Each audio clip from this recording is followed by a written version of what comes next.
Alright guys, welcome back to another episode. The joys of vlogging and learning how to vlog is editing and compiling all of the videos that you record. Some of them don't always turn out how you want, exactly like this one. I forgot to turn on the mic, so I recorded a 28-minute video with not one bit of volume in it, so I'm just going to talk over it, so apologies for it. So today's video you'll see me taking out the major components like the front cross member, both front and left hand corners, and also the rear subframe. So I'll just walk you guys through it. I'll talk about what bolts and tools and stuff I use to get out and get all the components out, but we'll go through it now. And here I'm just saying, here behind me I'm going to pull it all apart. I'm going to pull the lower control arms out away from the subframe, and then I'll drop the coilover and the whole knuckle and lower control arm all as one piece, and do that to the same side on the driver's side over there. So I'll just lift up the car a little bit higher. It's handy having a hoist about, make it easy to work in the car. So I'll just set up the camera here, grab some tools and bits and pieces, get the angle right. So here they're both 17mm nut and bolt, so I've used the impact gun at first to undo that. You notice in the background I also did undo the tie rod from the knuckle, so it is separate. And this corner was a little bit tight and harder to get out as usual, but I think as that front bolt, which I'm looking at now, which is a 19mm nut that had to come off, nut my bolt, so I just spun that out of the way. And the bolt in the actual cross member was a little bit tight. So I had to grab some bits and pieces to pull it out.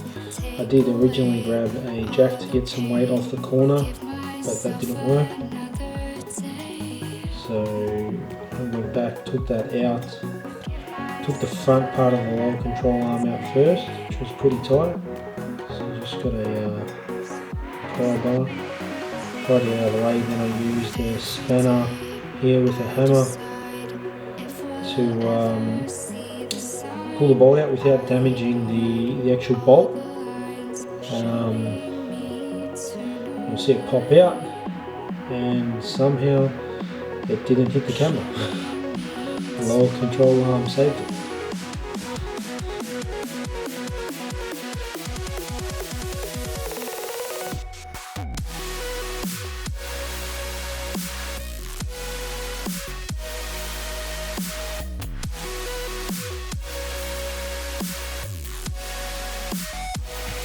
So once the bolt's out, I just need to wiggle the lower control arm out of the cross member, and that side's done.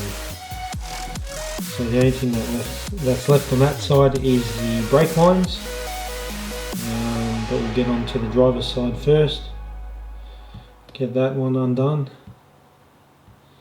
So same sort of process, but I use two spanners here just because the lower control arm's in the way.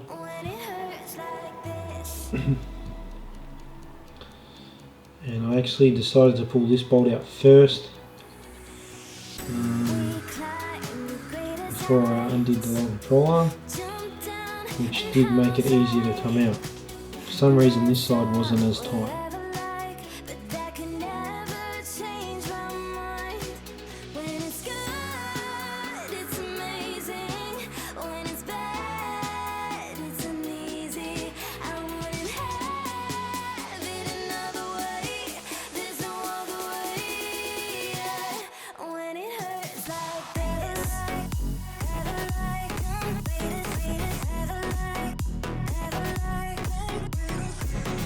Once that's done, I undid the steering column off the spindle on the steering rack.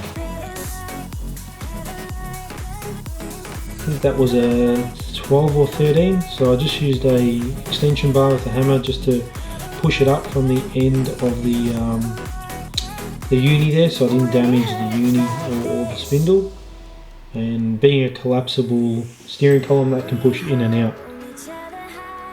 So now the cross member is freed up, nothing's attached to it, so I can undo the bolts from the chassis rail from underneath.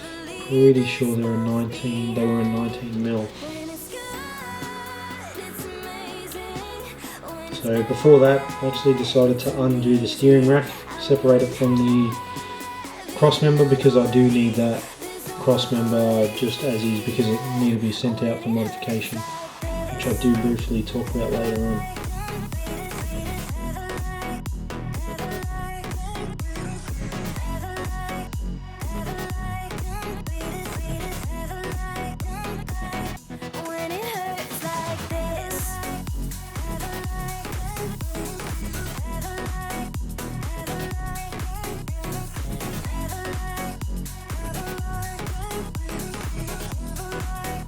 So now that the cross member's out, I'll undo the brake lines there with the pipe spanner.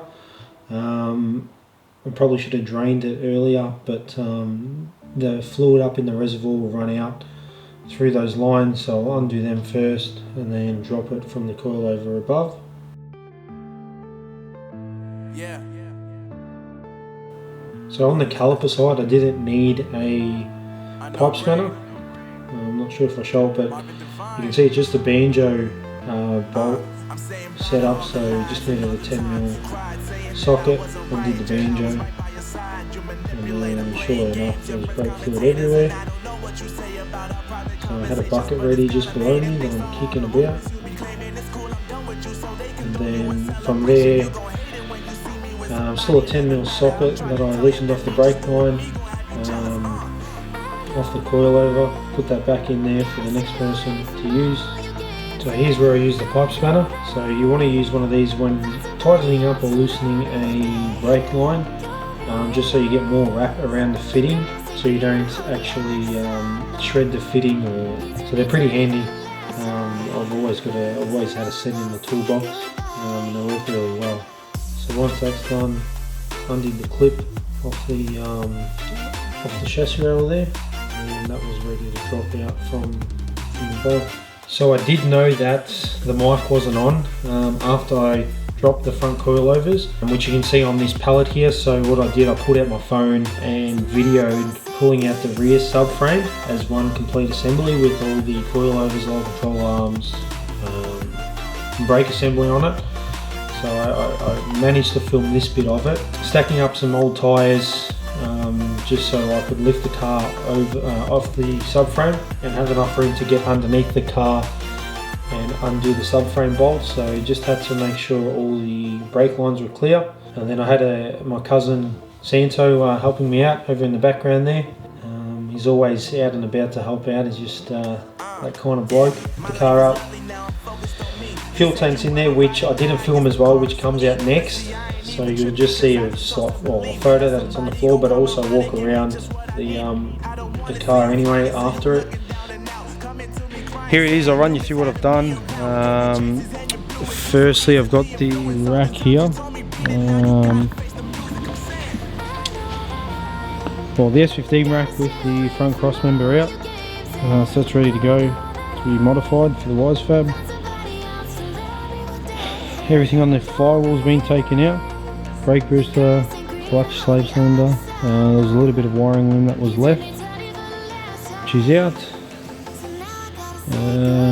Didn't do anything on the inside, but the fuel tank's out, which is just there.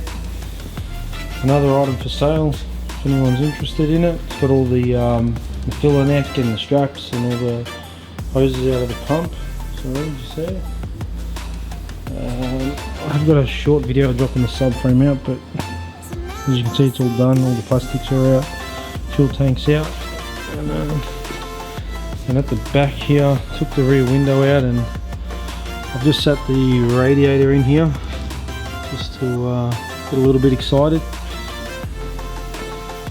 So I've just got the cardboard there for the moment, just so I don't damage any of the fins on the radiator. But